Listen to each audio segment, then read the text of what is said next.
I have noticed that Prime Minister Modi has intervened on a positive note in the Ukraine crisis, and I'm obviously very happy to see that. I think any responsible leader in the world should give this message, and it's all the more important when it comes from a powerful country like India. One should not be surprised. India is now one of the primary powers of this world. उन्हें nominate किया जा रहा है Nobel peace award के लिए। आपको इस बात की, इस खबर का आइडिया है? जी, मुझे इस खबर का बिल्कुल भी पता नहीं। आप कहते हैं वो टेररिस्ट है, आप कहते हैं वो मुसलमानों का दुश्मन है। अगर वो दुश्मन होता, दुनिया बेवकूफों से पीस का अवार्ड दे रहे हैं, और उसके लिए बड़ा सॉलिड किस्म का नॉमिनेट है ये मोदी साहब ना।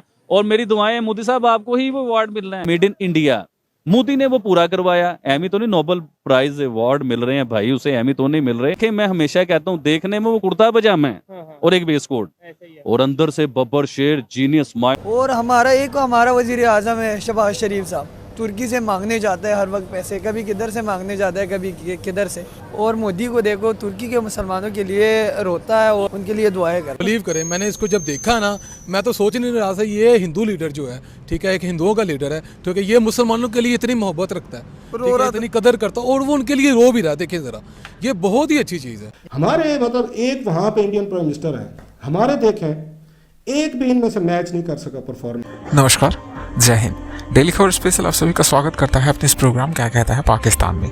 आज की खबर पाकिस्तानी मीडिया की नोबेल पीस प्राइज को लेकर है। जैसे कि हाल ही में एक इंटरनेट और सोशल मीडिया पे एक खबर चली थी कि नरेंद्र मोदी जी जो प्रधानमंत्री हैं हमारे, वो स्पेशल कंटेंडर हैं नोबेल पीस प्राइज के लिए, जिसकी क्योंकि उनका रेफरेंस कुछ दिया जा रहा था, जो नोबेल पीस कमेटी मेंबर्स हैं उनके एलिस्टोज के रेफरेंस थी, बट उसको विराम दे दिया गया एलिस्टोज की ओर से कि उनका मानना है और वो फॉलोअर्स हैं, बट ये इस पे मतलब बहुत ही प्रबल दावेदार ये बात नहीं उन्होंने कहा था, क्योंकि इससे थोड़ी सी चेंजेस हो जाती है। बट फिर भी अगर आपको लगता है कि नॉमिनेशंस मिल रही है, क्योंकि रूस यूक्रेन युद्ध को लेकर वहाँ पे न्यूक्लियर अटैक्स की कुछ बातें हो रही थी, जो प्रधानमंत्री ने शायद उसको रोका।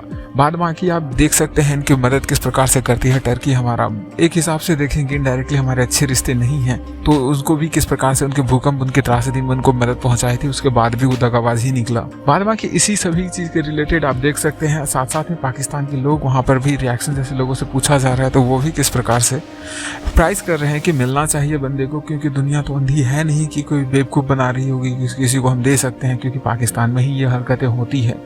और बाद बाकी आप देख सकते हैं वहाँ पे एक पत्रकार हैं जो कि उन्होंने कहा है कि रौफ कलासरा साहब हैं, जिन्होंने कहा था कि हमारे 10 प्रधानमंत्री मिलके भी भारत के एक प्रधानमंत्री का मुकाबला नहीं कर सकते हैं। तो आप स्टैंडर्ड देख सकते हैं किस प्रकार का है भारत और पाकिस्तान की, अब उनके लोग ही उनको कहते हैं। तो आज की वीडियो इसी को लेकर थी। I've noticed that Prime Minister Modi has intervened on a positive note in the Ukraine crisis, warning Russia against using nuclear weapons. And I'm obviously very happy to see that. I think any responsible leader in the world should give this message, and it's all the more important when it comes from a powerful country like India.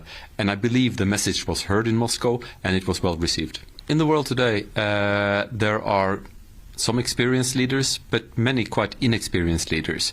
Modi has been Prime Minister for some years now, and he's one of the elder statesmen of this world. And I think that lends him credibility.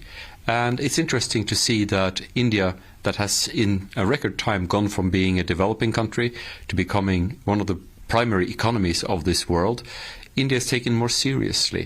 And when India speaks, it tends to be with a friendly voice and without threats. And that's always a good thing in international politics. Nation को लेके जो चल रहे हैं, policies को लेकर अगर बात की जाए, जिनकी आपको पॉलिसीज पसंद है, उन्हें नॉमिनेट किया जा रहा है नोबेल पीस अवार्ड के लिए। आपको इस बात की, इस खबर का आइडिया है?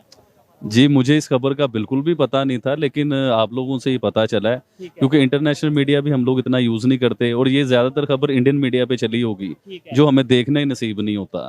तो कैसा फील है कि मतलब क्या आप समझते हैं कि जो बात आप करते हैं कि भाई इंडिया के जो प्राइम मिनिस्टर हैं उन्होंने अपने कंट्री के लिए बहुत सी एफर्ट की है, पॉलिसीज बेहतर की हैं, उनका कंट्री आगे जा रहा है, आज वो दुनिया कह रही है कि हाँ भाई ये बंदा नोबेल पीस अवार्ड का हकदार है, यानी आपकी बात अब सच्ची साबित हो? मैं देखिए, मैं सबसे ऑडियंस से ये बात करना चाहूंगा, पीस का मतलब क्या होता है? अमन।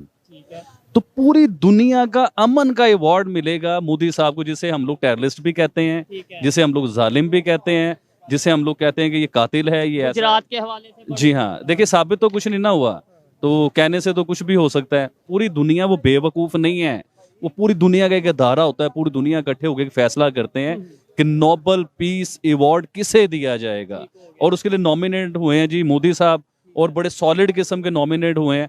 तो मतलब बड़ी खुशी होती है देख के, लेकिन यार हमारे गैरतमंदों को शर्म नहीं आ रही कि हम लोग भी कुछ करें? सिर्फ ब्लेम दे सकते हो, सिर्फ ये कह सकते हो आप ऐसे हो, आप वैसे हो, आपने ये कर दिया। अब दुनिया सारी गद्दार है, दुनिया बेवकूफ है, दुनिया गद्दार। और पाकिस्तानी ठीक है। आबिद अली तो वैसे ही गद्दार है, जो मोदी साहब की तारीफ करते हैं लोग सारे गद्दार कहते हैं। अच्छा, इधर एक और चीज है, मैं अगर लेट्स सपोज कोई तारीफ कर दूं किसी की, तो कहा यह जाता है, या लोग समझ सकते हैं, लोगों का हक है कि यार व्यूअरशिप के लिए, व्यूज के लिए। आप किस चक्कर में तारीफ करते हैं, मुझे ये बताओ। आप मेरे से पैसे लेते हैं, या आपका कोई और सिस्टम है, या आप किसी एजेंडे पे काम कर रहे हो? अच्छा, ये बड़ी जबरदस्त बात मैं तो करूं, मैं तारीफ करूं, किसी का ये ब्लेम करना बनता है कि भाई ये तो व्यूअरशिप के लिए, लोगों को, इंडियन ऑडियंस को खुश करने के लिए ये काम कर रहा है। आप किस लिए इस चीज का जवाब मैं बड़े सिंपल लफ्जों में देता हूँ आपको। देखिए, मैं सबको ये मैसेज देना चाहता हूँ, ठीक है, ना मेरा कोई यूट्यूब चैनल है, ना मैं यूट्यूब बहुत ज्यादा यूज करता हूँ, लेकिन अब आप हमारी टीम का हिस्सा बन गए हैं, ये आप अनाउंस करते हैं। मैं आप लोगों की टीम का हिस्सा नहीं हूँ, मैं आप लोगों को भाई समझता हूँ। जबरदस्त। और जो ऑडियंस मुझे देखते हैं ना, यकीन करें दिल की गहराइयों से इन्हें पसंद करता हूँ, इनके मैसेज सुनता हूँ, इनके मैसेज पढ़ता हूँ, Comment वगैरह। बड़े शौक से मैं पढ़ता हूँ इनके मैसेज। अच्छा, अब बात टॉपिक पे आते हैं हम लोग। मोदी साहब को पूरी दुनिया ने गैरतमंद करार दिया है, इसका मतलब ये गैरतमंद आदमी करार दिया है उसे।